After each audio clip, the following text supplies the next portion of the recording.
오래된 사진첩 속 사진 한 장이 책상 위로 떨어졌어요. 사진 속 젊은 해병대원은 카키색 군복을 입고 당당하게 서 있었죠. 그 시절로부터 50년이 지났지만 이준호 할아버지의 눈빛만큼은 여전히 그때와 같았답니다. 손에 든 약병의 뚜껑을 여는 이 씨의 손가락 마디가 오늘따라 더 아팠어요.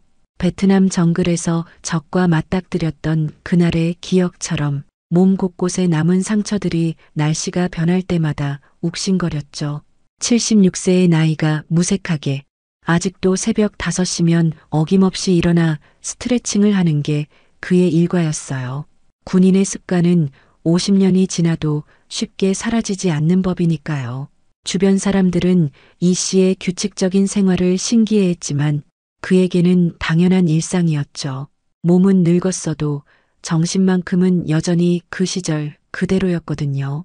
아침마다 그는 단정하게 차려입고 거실 한쪽에 마련된 작은 운동 공간에서 근력 운동을 했어요. 나이에 비해 탄탄한 근육은 평생 유지해온 자기 관리의 결과였죠. 팔 굽혀 펴기 50개를 마친 후 이 씨는 창가에 서서 아침 공기를 마시며 하루를 시작했어요. 그날도 평소와 다름없는 하루가 될 거라 생각했죠. 창밖으로 보이는 아파트 놀이터는 아직 인적이 드물었고 아침 햇살이 창문을 통해 조용히 방 안으로 스며들고 있었어요. 벽에 걸린 시계가 오전 7시를 가리키고 있을 때 현관문이 열리는 소리가 들렸어요. 딸 정숙이 출근 전 아들 민우를 데려온 것이었죠. 맞벌이 부부인 정숙과 사위는 종종 학교 가기 전 민우를 이 씨에게 맡기곤 했거든요. 이 씨에게는 손자와 함께하는 이 시간이 하루 중 가장 행복한 순간이었어요. 아들이 없는 이 씨에게 외동손자 민우는 각별한 존재였으니까요. 아버지, 민우 학교 갈 때까지만 봐주세요라고 정숙이 급하게 말하고 서둘러 나갔어요.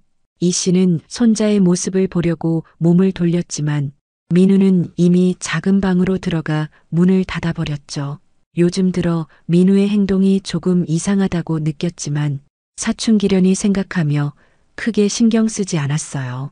평소 활발하고 웃음이 많던 손자가 최근 몇 주 사이 말수가 줄고 표정이 어두워졌어요. 물어봐도 대답을 피하기만 할 뿐 구체적인 이야기를 털어놓지 않았죠. 이 씨는 손자의 변화가 마음에 걸렸지만 억지로 캐묻는 것보다 스스로 이야기할 때까지 기다려주는 게 좋겠다고 생각했어요. 이 씨는 부엌으로 향했어요. 손자가 좋아하는 계란말이를 만들기 위해서였죠. 능숙한 손놀림으로 계란을 풀고 소금을 넣어 간을 맞추었어요.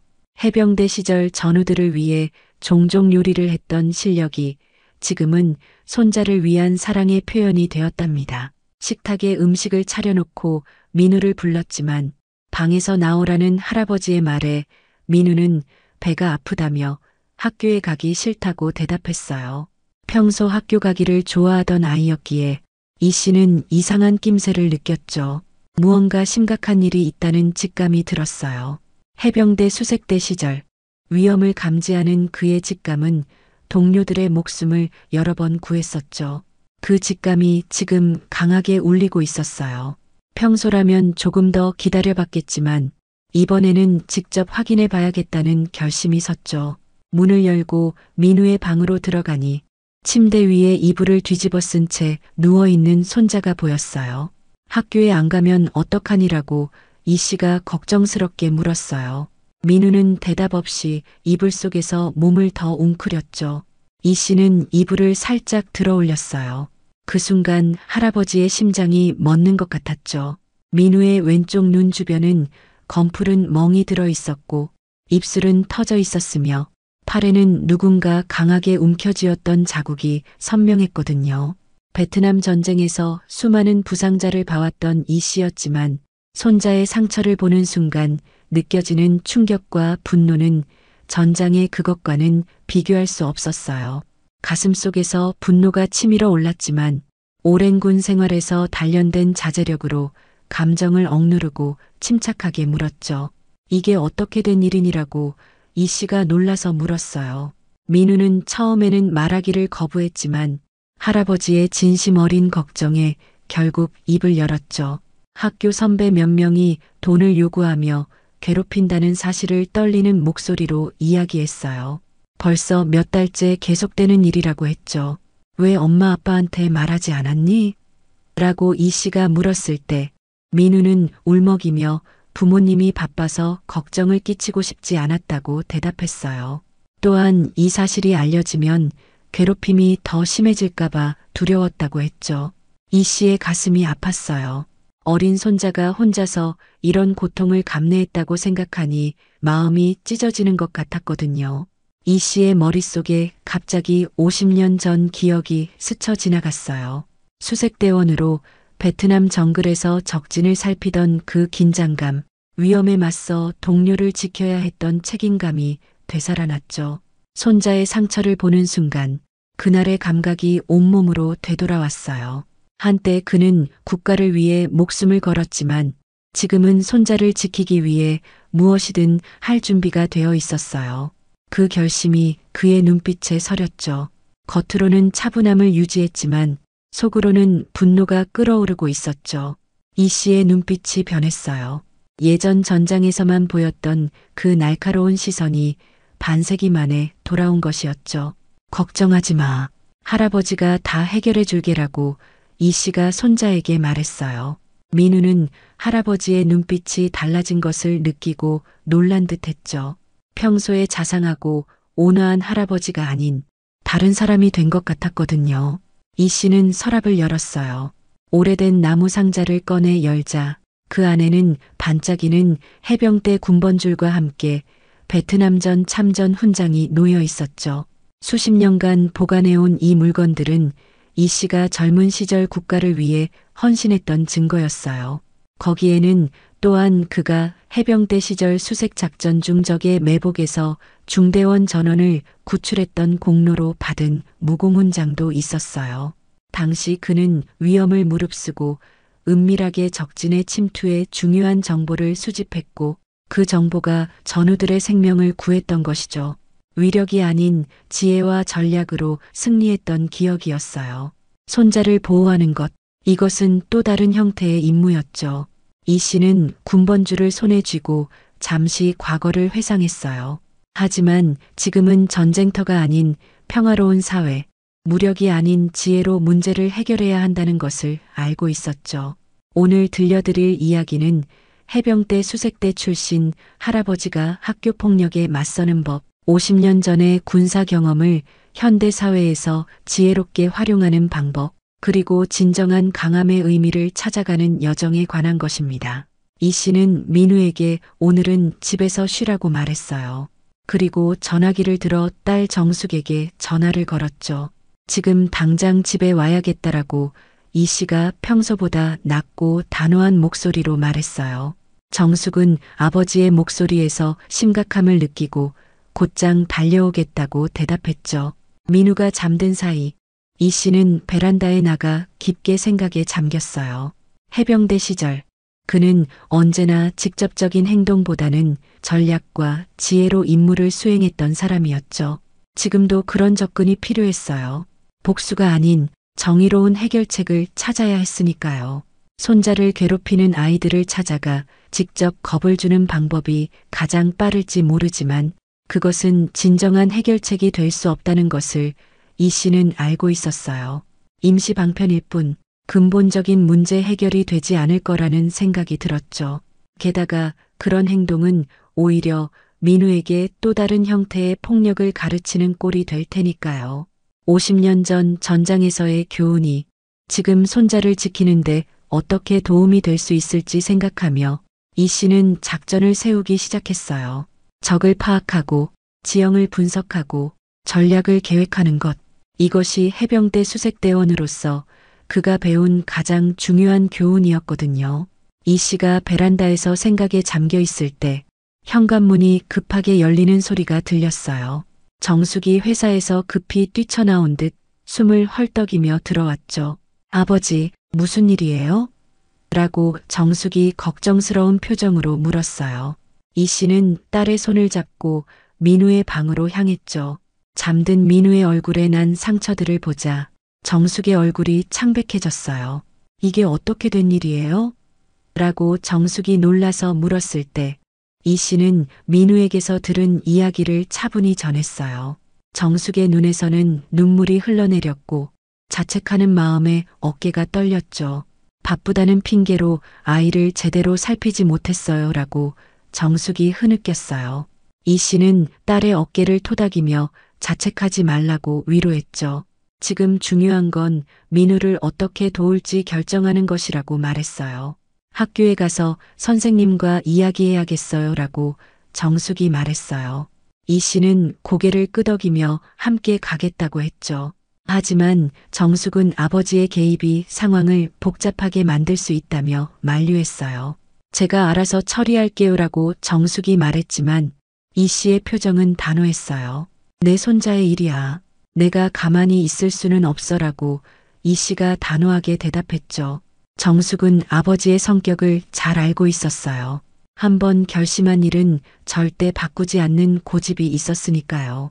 게다가 손자 문제라면 더욱 양보할 수 없을 거라는 것도 잘 알고 있었죠. 그래도 화내거나 과격하게 행동하시면 안 돼요라고 정숙이 걱정스럽게 말했어요.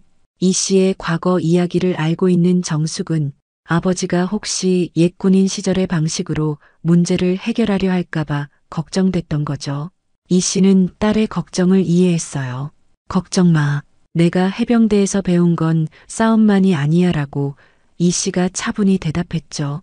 때로는 말없이 관찰하고 정확한 정보를 수집하는 것이 가장 강력한 무기란다라고 덧붙였어요.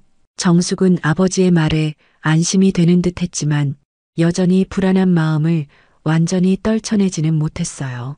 두 사람은 민우가 깨어나길 기다렸고 잠시 후 민우가 눈을 떴죠. 할아버지와 어머니가 함께 있는 모습을 본 민우는 상황을 직감했는지 울먹이기 시작했어요. 정숙은 아들을 꼭 안아주며 괜찮다고 이제 모든 게 나아질 거라고 위로했죠. 엄마한테 말하지 않으려고 했어라고 민우가 떨리는 목소리로 말했어요. 걱정 끼치고 싶지 않았어라는 말에 정숙의 마음이 더 아팠죠. 아이의 마음을 알아채지 못한 것이 너무 미안했거든요. 이 씨는 손자의 머리를 부드럽게 쓰다듬으며 구체적인 상황을 물어봤어요. 누가 그랬는지, 어떤 식으로 괴롭혔는지 자세히 말해줄 수 있겠니? 라고 조심스럽게 물었죠. 처음에는 말하기를 망설이던 민우가 마침내 입을 열었어요. 3학년 선배 3명이 몇 달 전부터 돈을 요구하며 괴롭혔다는 거였죠. 처음에는 작은 금액이었지만 점점 액수가 커졌고 돈을 가져가지 않으면 주먹을 휘둘렀다고 해요. 그 아이들 이름이 뭐니? 라고 이 씨가 물었어요. 민우는 잠시 망설이다 최대현, 송민재, 그리고 박준영이요라고 대답했죠. 이 씨는 이름을 머릿속에 새겼어요. 최대현이 대장이에요. 다른 아이들은 그의 말을 잘 따르고요라고 민우가 덧붙였어요. 이 씨는 집단 내 서열 구조에 대한 정보를 놓치지 않았죠. 수색대 시절 적진의 지휘 체계를 파악하던 습관이 자연스럽게 나온 것이었어요. 이 씨와 정숙은 즉시 학교에 가기로 결정했어요. 정숙은 회사에 추가로 연락해 오늘 하루 휴가를 내고 세 사람은 함께 학교로 향했죠. 학교 정문에 들어서자 이 씨의 눈에 운동장에서 놀고 있는 아이들이 들어왔어요. 순간적으로 어떤 아이가 가해자인지 찾아보려는 본능이 일었지만 스스로를 제어했죠. 감정이 아닌 정보와 증거로 접근해야 한다는 것을 알고 있었으니까요. 교무실로 향하는 길에 이 씨는 학교의 구조를 자연스럽게 살폈어요. 출입구, 사각지대, CCTV 위치까지 모두 머릿속에 그려졌죠. 이런 관찰력은 수색대 시절 잠재적 위험 요소를 파악하던 훈련에서 비롯된 것이었어요. 김태준 선생님은 갑작스러운 방문에 놀란 듯 했지만 민우의 상처를 보자 표정이 심각해졌어요. 이런 일이 있었다니 정말 몰랐습니다라고 김 선생님이 말했어요. 이 씨는 선생님의 반응을 주시했어요. 놀란 표정은 진심으로 보였지만 어딘가 미묘한 불안감이 느껴졌죠. 무언가 숨기는 것처럼 보였어요. 민우가 괴롭힘을 당한 지 몇 달이 됐다고 하는데 선생님께서 전혀 눈치채지 못하셨나요? 라고 이 씨가 차분하지만 날카로운 어조로 물었어요. 김 선생님의 이마에 땀이 맺히는 것이 보였죠. 사실 몇 번 의심스러운 상황을 목격한 적은 있었습니다라고 김 선생님이 마침내 인정했어요. 하지만 확실한 증거가 없었고 아이들 간의 일시적인 다툼으로 생각했죠. 라고 변명했어요. 이 말에 정숙의 표정이 굳어졌어요. 그럼 알고 계셨던 거네요? 왜 조치를 취하지 않으셨어요? 라고 정숙이 흥분해서 물었죠. 김 선생님은 한숨을 쉬며 진실을 털어놓기 시작했어요. 사실 최대연의 아버지 오진석은 학교의 주요 후원자였고 학교 운영위원회에도 영향력을 행사하는 인물이었죠. 이전에 다른 학생이 최대연을 신고했을 때 그 일이 무마되고 오히려 신고한 학생이 전학을 갔다고 해요. 이 씨의 눈빛이 변했어요. 상황이 생각보다 복잡했죠. 단순한 학교 폭력이 아니라 권력과 금전적 영향력이 개입된 문제였으니까요. 하지만 이것이 이 씨를 물러서게 하지는 않았어요. 오히려 더욱 단단한 결심이 그의 마음속에 자리 잡았죠. 증거가 있으신가요? 라고 이 씨가 김 선생님에게 물었어요. 김 선생님은 잠시 망설이다가 서랍에서 작은 노트를 꺼냈죠. 그 안에는 학생들 간의 갈등 상황과 목격된 사건들이 꼼꼼히 기록되어 있었어요. 공식적으로 문제를 제기하지는 못했지만 나중을 위해 기록은 해두었습니다라고 김 선생님이 작은 목소리로 말했어요. 이 씨는 이것이 중요한 증거가 될 수 있다고 판단했죠. 선생님, 이 문제는 반드시 해결되어야 합니다라고 이 씨가 단호하게 말했어요. 민우뿐만 아니라 다른 아이들도 같은 고통을 겪고 있을 수 있으니까요. 김 선생님은 고개를 끄덕였지만 여전히 불안한 기색이 역력했어요. 오진석 씨는 단순한 사업가가 아닙니다. 지역에서 상당한 영향력을 가진 인물이에요라고 경고했죠. 이 씨는 미소를 지었어요. 저도 단순한 할아버지가 아닙니다라고 차분히 대답했죠. 그 말에 담긴 무게는 방 안의 공기를 무겁게 만들었어요. 면담을 마친 후 세 사람은 학교를 나섰어요. 하지만 교문을 나서기 직전 예상치 못한 상황이 벌어졌죠. 민우야 라고 누군가 부르는 소리에 세 사람이 돌아봤어요. 교복을 입은 소년 하나가 조심스럽게 다가왔죠. 너희 할아버지가 해병대 출신이라는 게 사실이야? 라고 그 아이가 물었어요. 민우가 놀란 표정으로 할아버지를 바라봤어요. 이 씨는 평소 군 경력에 대해 많이 이야기하지 않았거든요. 어떻게 알았어? 라고 민우가 물었죠. 어제 최대연이 내 할아버지 SNS를 찾아봤어. 거기 사진이 있더라. 해병대 수색대였다면서? 라고 그 아이가 말했어요. 이 씨는 의아했어요. 자신은 SNS를 하지 않는데 어딘가에 자신의 군 시절 사진이 올라와 있다는 말이었으니까요. 최대연이 내 할아버지 때문에 계획을 바꿨어. 내일 더 많은 아이들을 데려올 거래라고 소년이 말했어요. 민우의 얼굴이 창백해졌죠. 그 순간 이 씨는 상황이 더 복잡해졌음을 깨달았어요. 가해자들이 이미 자신의 존재를 알아차리고 더 큰 세력을 규합하고 있다는 것이었죠. 고마워. 내 이름이 뭐니? 라고 이 씨가 물었어요. 윤지호라고 합니다. 민우 옆자리에 앉아요라고 소년이 대답했죠. 이 씨는 지호에게 감사의 뜻을 전하고 정보를 알려준 것에 용기가 필요했을 거라고 칭찬했어요. 지호는 쑥스러운 듯 웃으며 저도 최대연이 무서워요. 하지만 민우는 제 친구니까요라고 말했죠. 집으로 돌아오는 길, 이 씨의 머릿속은 복잡한 생각으로 가득 찼어요. 상황은 예상보다 심각했고 단순히 몇몇 아이들의 문제가 아니라 학교 시스템과 지역 권력까지 얽힌 문제였거든요. 이제 그는 수색대원으로서 적진에 잠입하듯 이 복잡한 상황 속으로 들어가야 했어요. 그의 임무는 명확했죠. 손자를 지키고 정의를 바로 세우는 것. 하지만 이번에는 총이나 수류탄이 아닌 지혜와 전략이 그의 무기가 되어야 했어요. 베트남 정글에서 그가 배운 가장 중요한 교훈, 가장 강한 전투는 때로 싸우지 않고 이기는 것이라는 사실을 기억했죠. 그렇게 평화로운 일상이 깨어진 후 이 씨의 삶은 예상치 못한 방향으로 흘러가기 시작했어요. 아침 스트레칭과 규칙적인 식사, 조용한 독서 시간으로 이루어졌던 하루가 이제는 전혀 다른 모습으로 변해버렸죠. 다음 날 아침 이 씨는 평소보다 일찍 일어났어요. 민우의 학교를 방문하기 전에 준비해야 할 것들이 있었거든요. 그는 오래된 가죽 서류 가방을 꺼내 먼지를 털었죠. 군 시절 작전 계획을 담던 그 가방에는 이제 다른 종류의 작전이 담길 예정이었어요. 정보 수집과 분석, 상황 파악, 전략 수립, 그리고 실행. 이 씨는 작은 노트에 해야 할 일들을 꼼꼼히 적었어요. 해병대 시절의 습관이었죠. 어떤 임무든 치밀한 계획이 필요하다는 것을 그는 경험으로 알고 있었으니까요. 가장 먼저 할 일은 민우에게 자신감을 심어주는 것이었어요. 아무리 상황을 해결한다 해도 민우 스스로가 강해지지 않으면 근본적인 해결이 될 수 없다고 생각했거든요. 민우가 아침 식사를 위해 거실로 나왔을 때 이 씨는 특별한 제안을 했어요. 간단한 자기 방어 기술과 함께 마음의 강인함을 키울 수 있는 훈련을 시작하자고 말했죠. 처음에는 망설이던 민우였지만 할아버지의 진심 어린 제안에 조금씩 마음을 열기 시작했어요.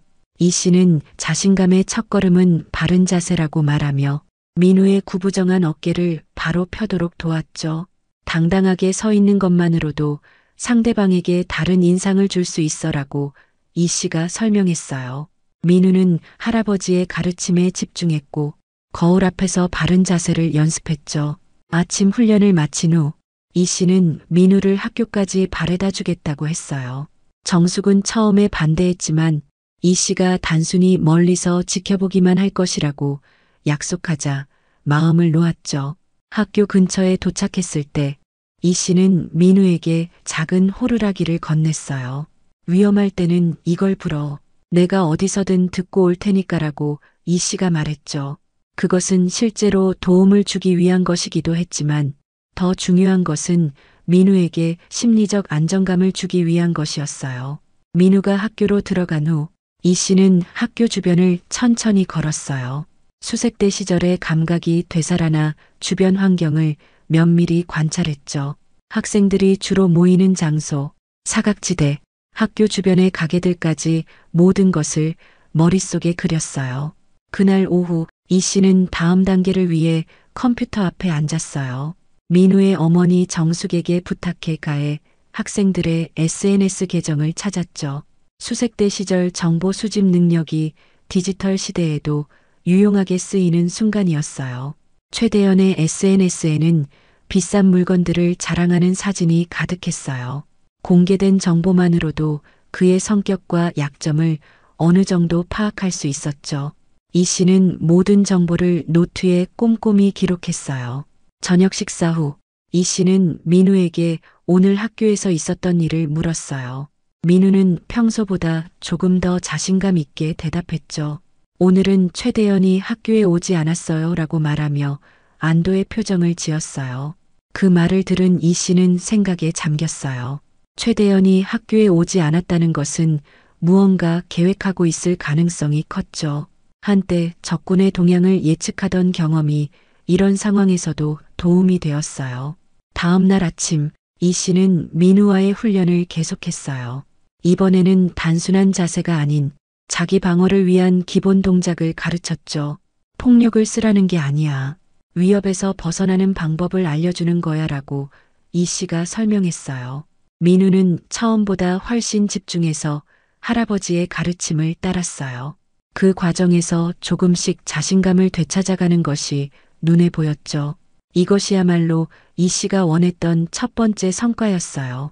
학교 정문 앞에서 민우를 보낸 후 이 씨는 학교 근처 작은 카페에 자리를 잡았어요. 창가에 앉아 학교를 바라볼 수 있는 위치였죠. 베트남에서의 은폐 수색 작전이 떠올랐어요. 적을 관찰하기 위해 하루 종일 한자리에 숨어 있던 그때처럼 이 씨는 인내심을 가지고 상황을 지켜보기로 했죠. 커피 한 잔을 주문하고 천천히 마시며 창밖을 바라보는데 갑자기 누군가 그의 테이블로 다가왔어요. 여기 자리 좀 같이 써도 될까요? 라고 건장한 중년 남성이 물었죠. 카페는 한산했지만 그 남자는 유독 이 씨의 테이블에 관심을 보였어요. 이 씨는 남자의 얼굴을 유심히 살폈어요. 품격 있는 정장 차림과 자신감 넘치는 태도, 그리고 어딘가 모르게 감도는 권위적인 분위기까지 직감적으로 누군지 짐작이 갔죠. 오진석 씨시죠? 라고 이 씨가 조용히 물었어요. 남자의 눈이 잠시 놀란 듯 했지만 곧 미소를 지으며 역시 해병대 출신은 다르군요라고 말했죠.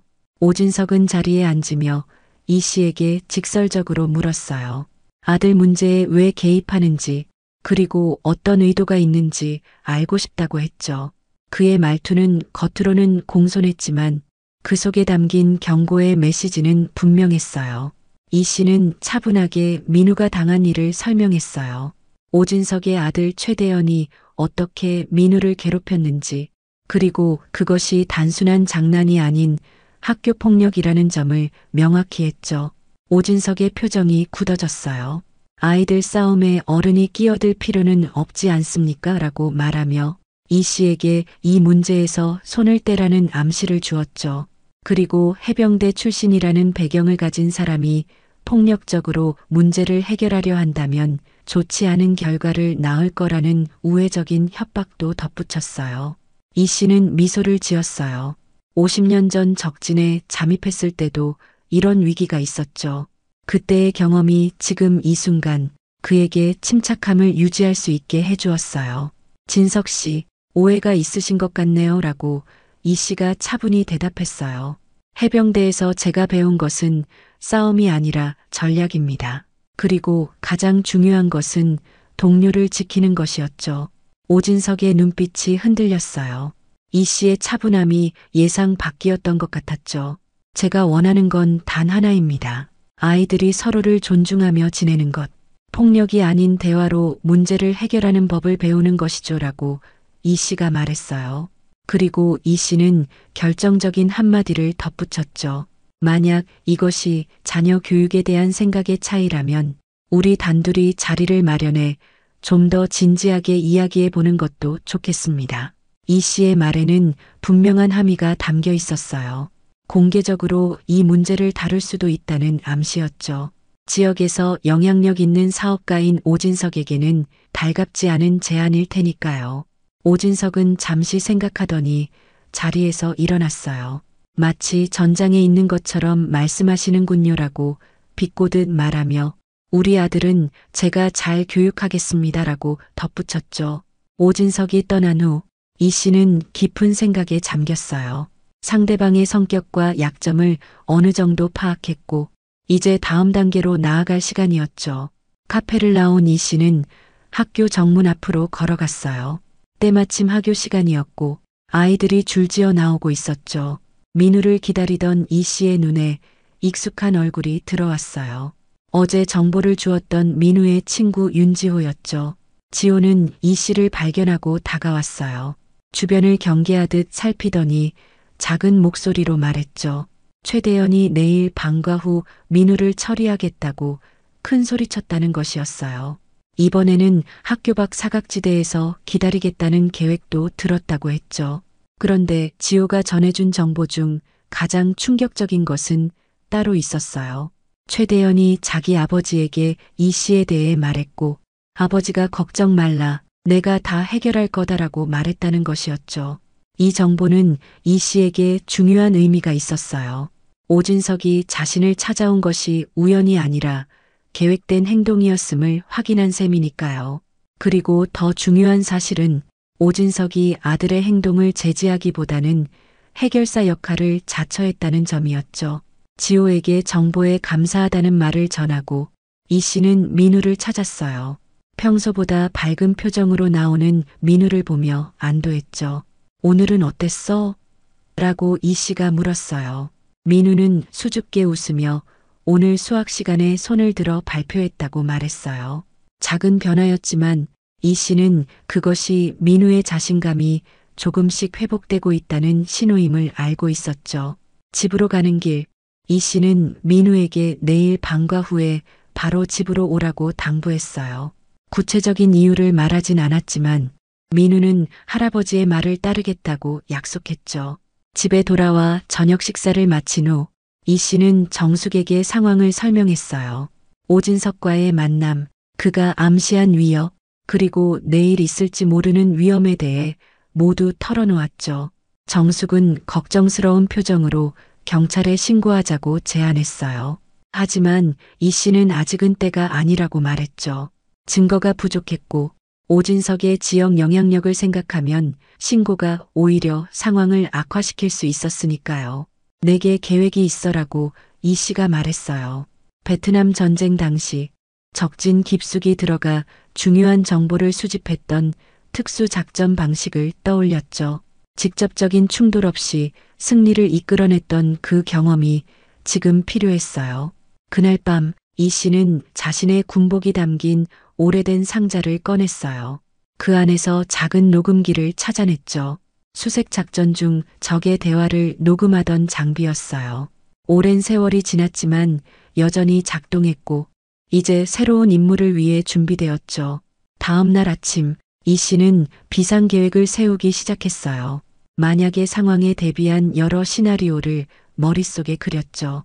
그는 손자를 지키기 위해 무엇이든 할 준비가 되어 있었어요. 그러나 예상치 못한 방문객이 그의 계획을 바꿔놓았어요.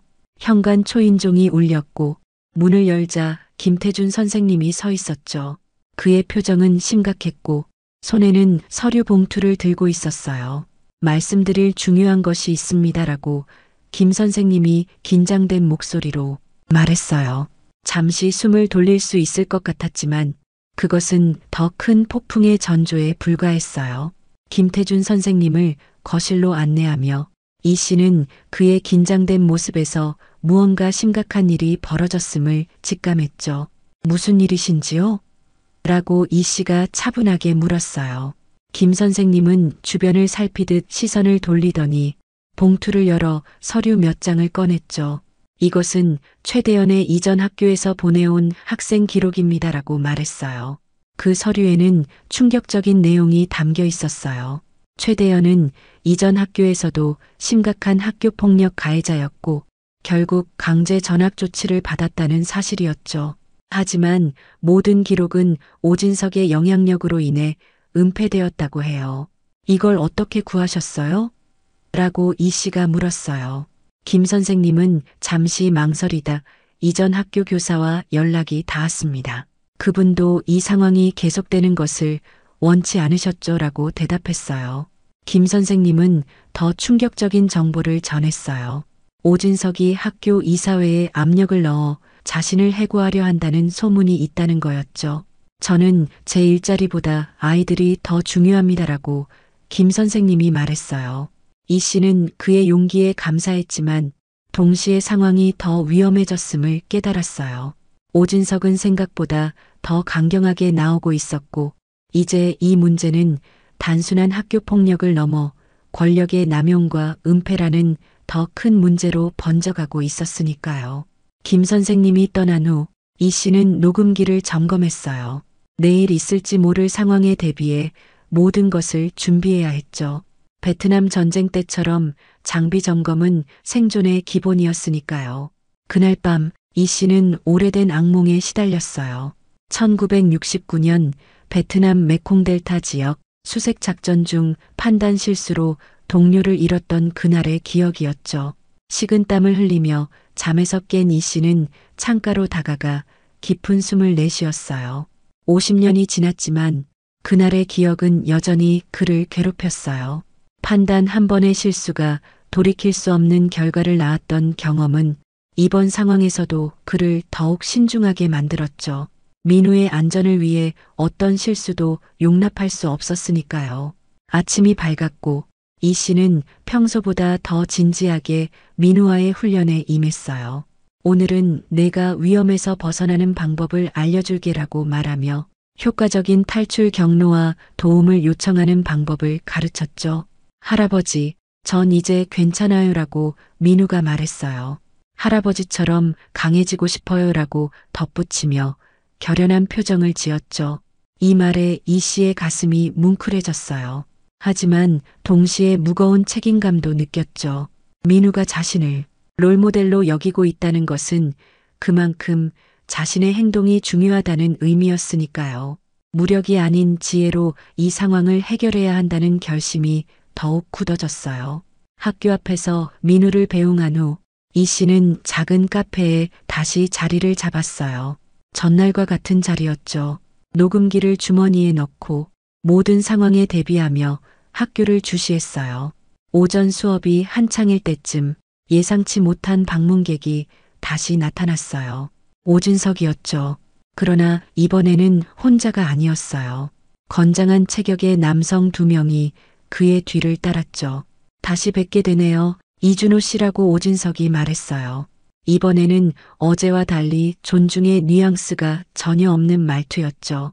어제 드린 충고를 무시하신 모양이군요라고 덧붙였어요. 이 씨는 침착하게 자리에 앉아 있었어요. 수색대 시절 적에게 포위되었을 때도 이렇게 침착함을 유지했었죠. 어떤 충고 말씀이신지요? 라고 이 씨가 차분히 물었어요. 오진석은 낮은 목소리로 말을 이어갔어요. 김태준이라는 선생이 당신에게 무언가를 전달했다고 들었습니다. 그게 무엇인지 알고 싶군요라고 말하며 위협적인 분위기를 풍겼죠. 이 씨는 김 선생님이 위험에 처했음을 직감했어요. 그의 방문 사실이 어떻게 오진석에게 알려졌는지는 모르지만 분명한 것은 누군가가 그들을 감시하고 있다는 사실이었죠. 김 선생님은 민우의 학업 성취에 대해 이야기하러 오셨습니다라고 이 씨가 담담하게 대답했어요.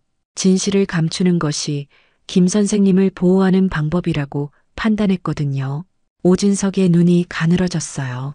정말 그런지 확인해 봐야겠네요 라고 말하며 뒤에 서 있는 남자들을 향해 고개를 끄덕였죠. 두 남자는 카페를 나갔고 그들의 목적지가 어디인지는 분명해 보였어요. 이 씨의 마음이 복잡해졌어요. 김 선생님이 위험에 처했을지도 모른다는 생각에 자리에서 일어나려는 순간 오진석이 그의 팔을 강하게 붙잡았죠. 아직 할 이야기가 남았습니다. 이준호 씨라고 오진석이 말했어요.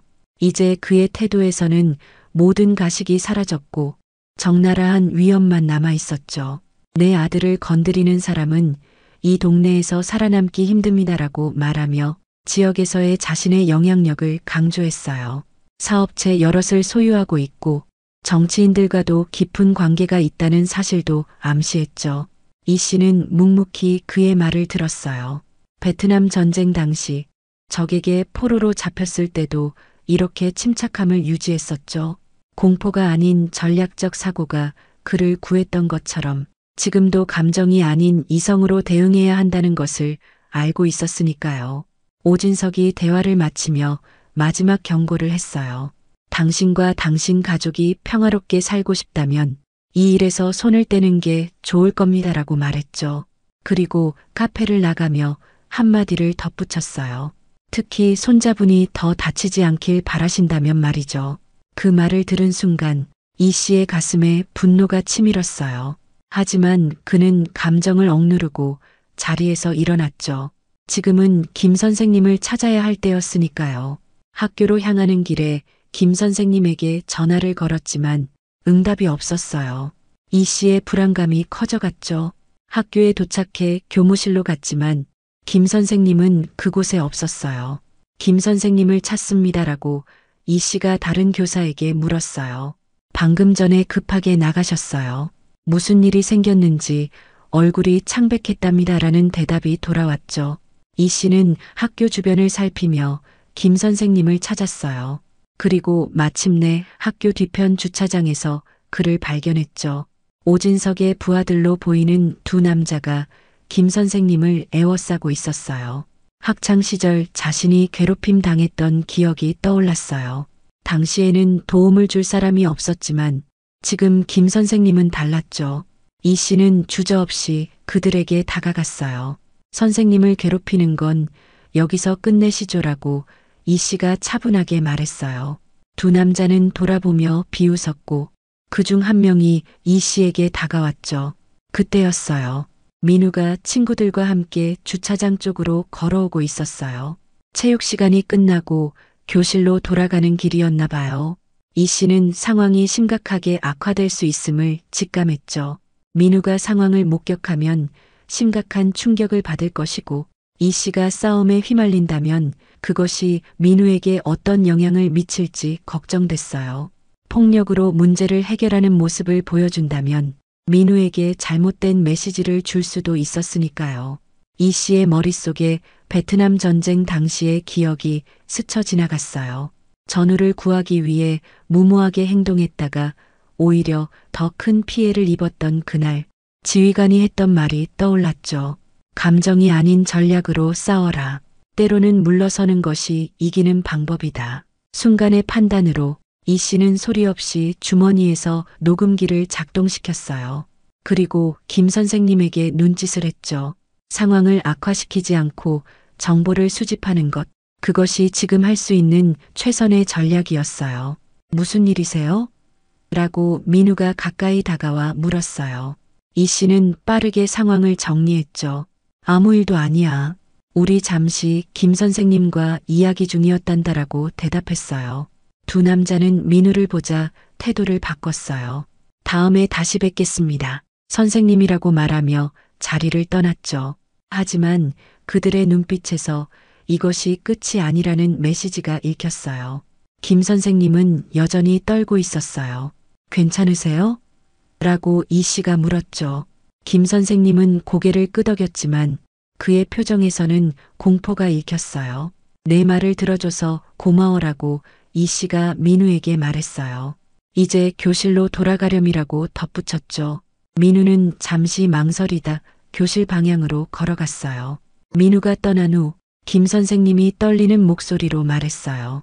그들이 제 개인정보를 알고 있었어요.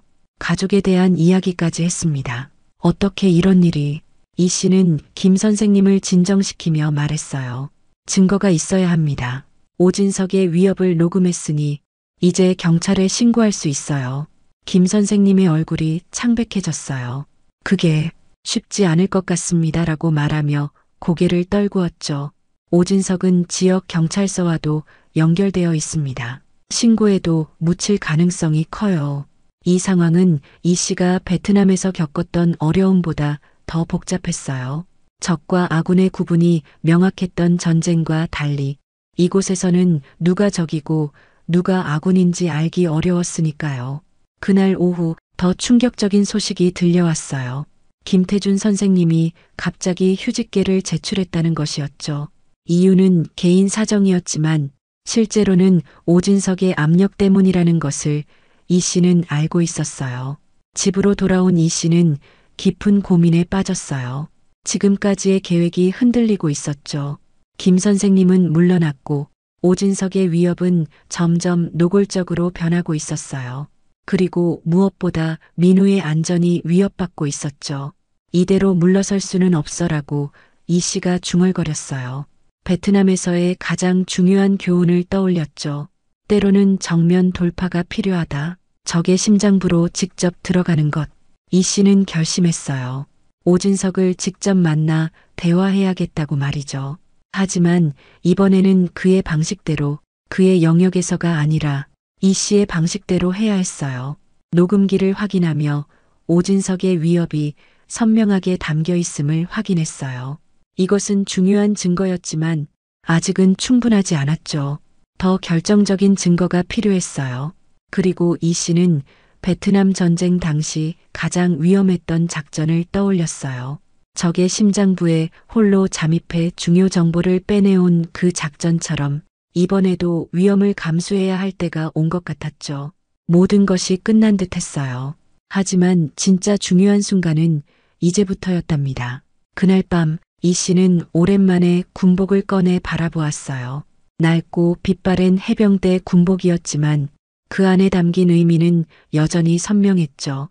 직접 적진으로 들어가야 할 때다라고 이 씨가 중얼거렸어요. 베트남에서 가장 위험했던 인물을 떠올리며 작전 계획을 세웠죠. 이번에는 총이 아닌 지혜가, 수류탄이 아닌 증거가 그의 무기였어요. 다음 날 아침 이 씨는 민우에게 특별한 약속을 했어요.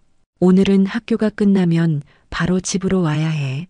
절대로 어디에도 들르지 말고라고 단단히 당부했죠. 민우는 할아버지의 진지한 표정에 고개를 끄덕였어요. 정숙에게도 오늘 있을 계획에 대해 간략히 설명했어요. 딸의 걱정스러운 눈빛에 이 씨는 미소를 지으며 말했죠. 걱정 마. 수색대 시절 작전을 한 번도 실패한 적 없어. 이 씨가 오진석의 회사로 향하는 동안 머릿속에서는 수십 가지 시나리오가 펼쳐졌어요. 모든 가능성에 대비하는 것, 그것이 수색대원의 기본이었으니까요. 회사 건물 앞에서 잠시 서서 주변을 살폈어요. 출입구, 경비원 위치, CCTV 설치 지점까지 모든 것을 머릿속에 그렸죠. 50년 전 적진을 살피던 그 날카로운 관찰력은 여전했어요. 오진석 사장님을 뵙고 싶습니다라고 이 씨가 접수 데스크에 말했어요. 예약 없이 방문했다는 이유로 거절당했지만 이 씨는 간단한 메모를 남겼죠. 학교 폭력과 증거 녹음에 관해 이야기하고 싶습니다. 그 메모가 전달되자 놀랍게도 빠른 응답이 왔어요. 오진석이 직접 로비로 내려와 이 씨를 맞이했죠. 겉으로는 미소를 짓고 있었지만 그 눈빛에는 분노와 경계심이 역력했어요. 이준호 씨, 갑작스러운 방문이네요 라고 오진석이 말했어요. 제 사무실에서 대화하는 게 어떨까요? 라고 덧붙였죠.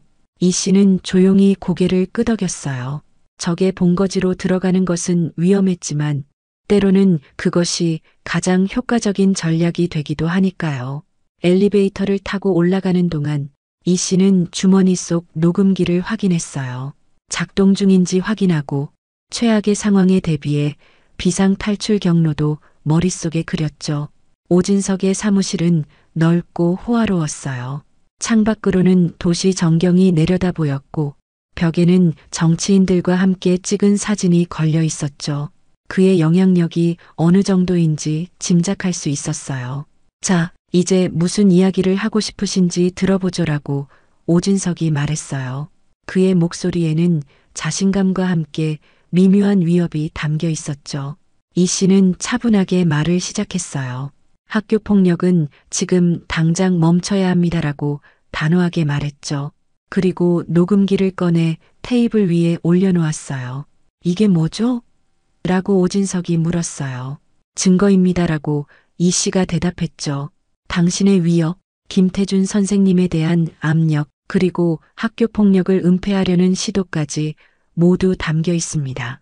오진석의 얼굴이 순간 굳어졌다가 다시 여유로운 표정으로 돌아왔어요. 그런 건 아무 소용 없을 텐데요 라고 그가 말했죠. 제가 이 지역에서 어떤 영향력을 가졌는지 모르시나 봅니다. 그때였어요. 오진석의 전화가 울렸고 그의 표정이 급격히 변했죠. 통화 내용을 듣고 난 오진석의 얼굴이 창백해졌어요. 무슨 일이죠? 라고 이 씨가 물었어요. 오진석은 대답 대신 창밖을 바라보며 최대현이 또 무슨 짓을 한 거야? 라고 중얼거렸죠.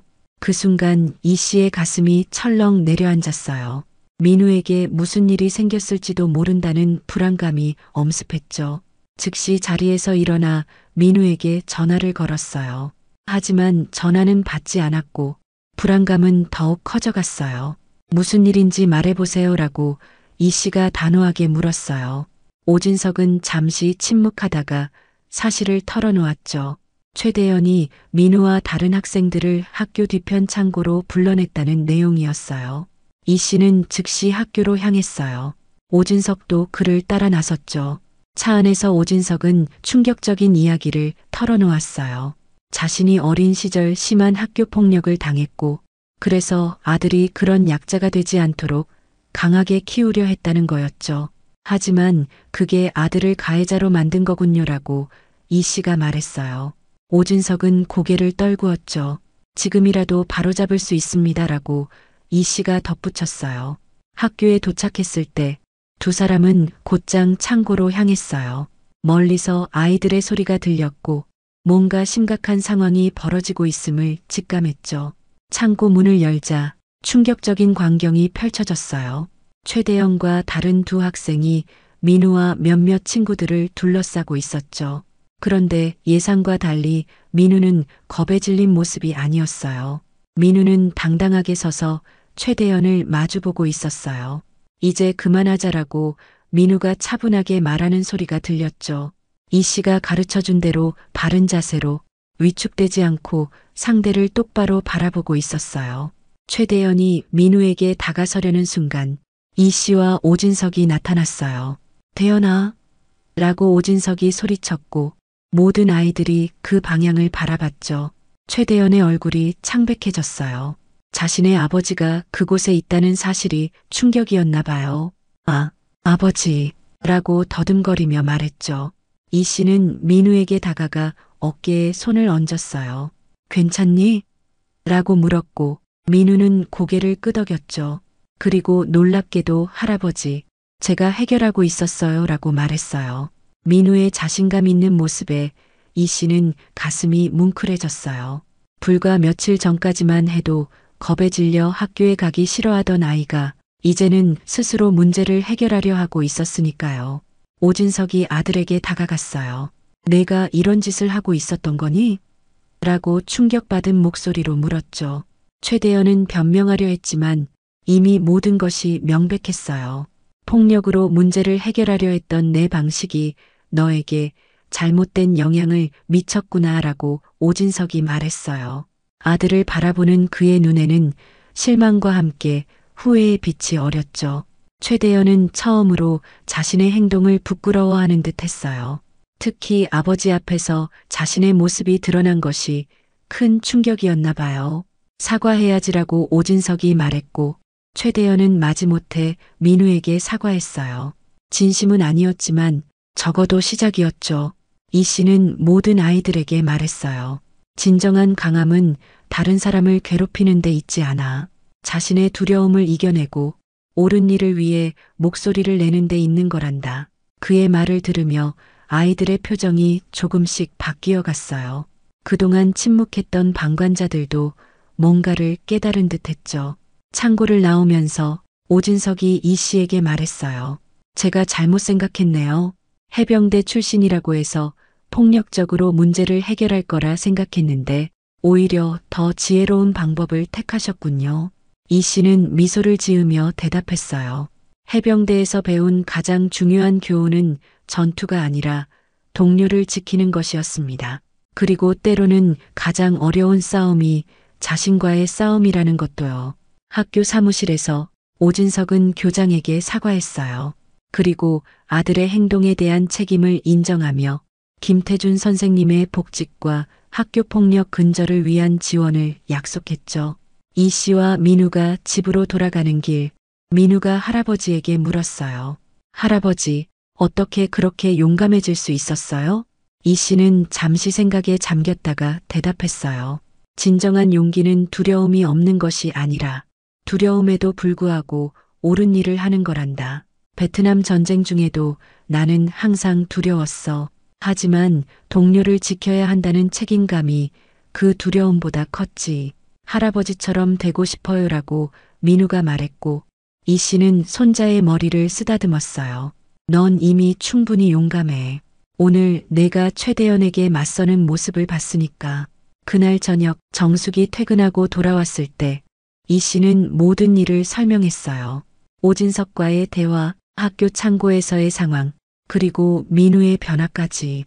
정숙의 눈에 눈물이 맺혔어요. 아버지, 정말 감사해요라고 말하며 이 씨를 꼭 안았죠. 아버지가 없었다면 민우는 계속 괴롭힘을 당했을 거예요. 이 씨는 고개를 저었어요. 내가 한 일은 민우에게 자신감을 심어준 것뿐이야.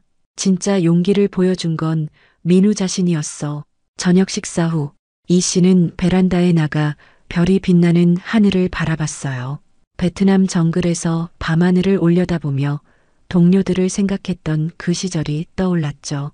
50년이라는 세월이 흘렀지만 그때 배운 교훈은 여전히 유효했어요.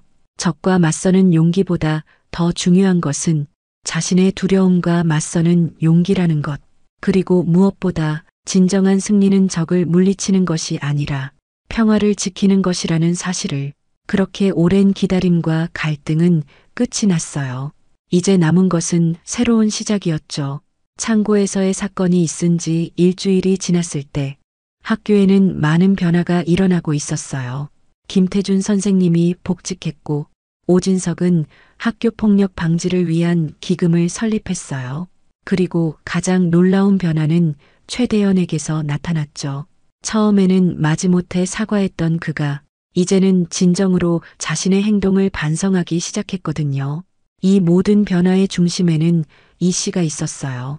해병대 수색대에서 배운 전략적 사고와 용기, 그리고 50년간 쌓아온 인생의 지혜가 이 문제를 해결하는데 큰 역할을 했죠.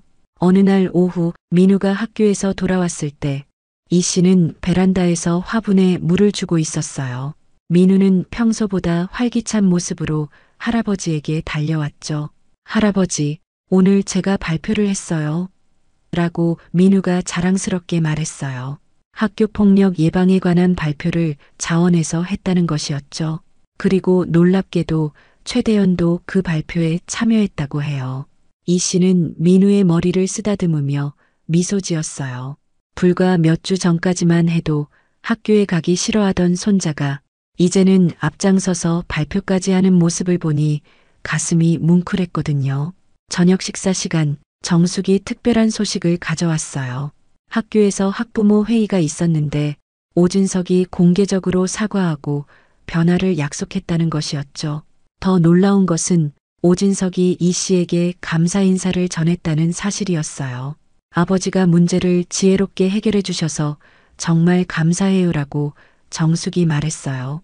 이 씨는 겸손하게 고개를 저었지만 마음속으로는 큰 보람을 느꼈죠. 다음 날 예상치 못한 손님이 찾아왔어요. 오진석과 최대현이었죠. 처음에는 어색한 분위기였지만 이 씨의 따뜻한 환대로 긴장이 풀렸어요. 오진석은 자신의 과거에 대해 솔직하게 털어놓았어요. 어린 시절 학교 폭력의 피해자였던 그는 아들만큼은 강하게 키우고 싶었다고 했죠. 하지만 그 과정에서 잘못된 가치관을 심어주었다는 것을 이제야 깨달았다고 고백했어요. 최대현은 처음으로 진심 어린 사과를 했어요. 민우에게 했던 행동들을 후회한다고 말하며 앞으로는 달라진 모습을 보여주겠다고 약속했죠. 민우는 조금 망설이다가 최대현의 사과를 받아들였어요. 놀랍게도 두 아이는 조금씩 대화를 나누기 시작했어요. 학교 과목과 취미에 대한 이야기를 하면서 서로에 대해 알아가는 시간을 가졌죠. 적대적인 관계였던 두 사람이 어색하게 남아 대화를 나누는 모습을 보며 이 씨는 진정한 변화의 가능성을 믿게 되었어요. 오진석이 이 씨에게 사업 제안을 했어요. 퇴역 군인들을 위한 재활 프로그램을 함께 만들자는 것이었죠. 이 씨의 군 경험과 인생의 지혜가 젊은 퇴역 군인들에게 큰 도움이 될 거라고 생각했거든요. 이 씨는 그 제안에 관심을 보였어요. 수십 년간 묻어두었던 자신의 경험이 다른 이들에게 도움이 될 수 있다는 생각에 가슴이 따뜻해졌죠. 다시 한번 삶의 새로운 의미를 찾는 기분이었어요. 그날 밤 이 씨는 오래된 앨범을 꺼냈어요. 베트남 전쟁 시절 수색대 동료들과 찍은 사진을 보며 반세기 전의 기억을 떠올렸죠. 그 시절 배운 교훈들이 50년이 지난 지금에도 여전히 가치 있다는 사실이 놀라웠어요. 다음 주 학교에서는 특별한 행사가 열렸어요. 세대 간 경험 나누기라는 주제로 다양한 경험을 가진 어르신들이 학생들에게 삶의 지혜를 나누는 시간이었죠. 김태준 선생님의 제안으로 이 씨도 초청받았어요. 교실에 들어선 이 씨는 학생들 앞에 서서 잠시 떨렸지만 곧 침착함을 되찾았어요. 그리고 자신의 인생에서 배운 가장 중요한 교훈들을 나누기 시작했죠. 진정한 강함은 다른 사람을 누르는 데 있지 않아요. 자신의 두려움과 싸우고 옳은 일을 위해 목소리를 내는 용기에 있답니다. 학생들은 이 씨의 이야기에 귀 기울였어요. 특히 민우는 자랑스러운 표정으로 친구들에게 할아버지를 소개했죠. 최대현도 진지하게 경청하는 모습이 인상적이었어요. 행사가 끝난 후 김태준 선생님이 이 씨에게 감사 인사를 전했어요. 그의 용기 덕분에 학교 분위기가 많이 바뀌었다고 말하며 정기적으로 이런 시간을 마련하자고 제안했죠. 그날 저녁 민우는 할아버지에게 특별한 부탁을 했어요. 해병대 시절 이야기를 더 들려달라고 말이죠. 이제는 전쟁의 잔혹함이 아닌 동료애와 용기, 그리고 삶의 교훈에 초점을 맞춘 이야기들을요. 이 씨는 기꺼이 그 부탁을 들어주었어요. 베트남 정글에서의 생존 경험, 위기 속에서 피어난 동료애, 그리고 무엇보다 평화의 소중함에 대해 이야기했죠. 할아버지, 저도 나중에 할아버지처럼 남을 도울 수 있는 사람이 되고 싶어요라고 민우가 말했어요. 이 씨의 눈시울이 뜨거워졌죠. 손자에게 전쟁의 상처가 아닌 삶의 지혜를 물려줄 수 있다는 것이 얼마나 감사한 일인지 새삼 느꼈으니까요. 시간이 흐르면서 학교 폭력 문제는 점차 개선되어 갔어요.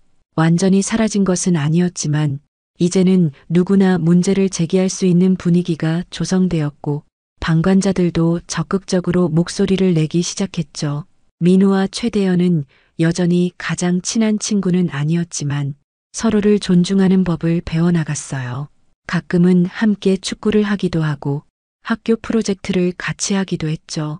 오진석과 이 씨는 퇴역 군인 지원 프로그램을 성공적으로 시작했어요.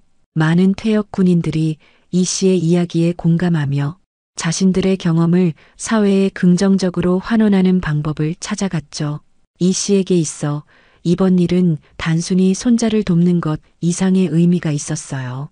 오랫동안 잊고 지냈던 자신의 과거와 화해하고 그 경험을 새로운 세대에게 전할 수 있는 기회였으니까요. 베트남 정글에서 적과 맞서던 그 시절, 이 씨는 전쟁이 끝나면 모든 것이 끝날 거라고 생각했어요. 하지만 진짜 중요한 싸움은 그 후에도 계속되었죠. 편견과 싸우고 약자를 보호하며 세대를 뛰어넘어 지혜를 나누는 싸움이요. 그리고 이제 이 씨는 확신했어요. 진정한 영웅은 전장에서만 태어나는 것이 아니라 일상의 작은 용기 속에서도 피어난다는 것을, 손자 민우가 바로 그런 영웅이 될 수 있다는 것을